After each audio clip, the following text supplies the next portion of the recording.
உங்களுக்கு விளக்கம் நினைக்கிறேன். நான் மூச்சு பிடிக்க ஒரு மேடையில் பேசியிருக்கேன்.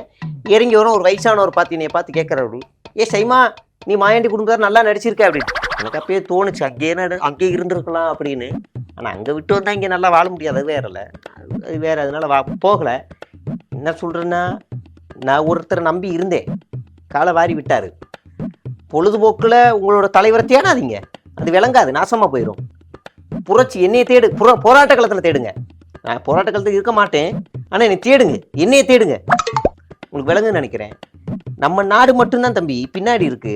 Japan maiden, America maiden, China maiden, நம்ம மட்டும் மேக்கின். ஒய் டியர் ஒய் ஒய் புரிய நினைக்கிறேன். ஏன் ஆங்கிலத்துக்கும் தமிழுக்கும் பெரிய வித்தியாசமே இல்லை. என்னுடைய பேச்சு என்னுடைய பேச்சு என்னுடைய பேச்சு முன்னாடி ஒரு எஸ்ஸை போட்டா உன்னுடைய ஸ்பீச்சு. என்னுடைய பஞ்சு அதுக்கு முன்னாடி ஒரு எஸ்ஸை போட்டா உன்னுடைய ஸ்பாஞ்சு. என்னுடைய கொல்லு உன்னுடைய கில்லு. என்னுடைய கட்டுமரம் உன்னுடைய கட்டுமரான். என்னுடைய ஏதாவது ஒன்று உன்னோட ஏதாவது ஒன்று. சும்மா போட்டு குழப்பிக்கூடாது, சும்மா போட்டு குழப்பி தம்பி. ஆங்கிலம் வேஸ்ட்டுன்றேன், புரியுதா?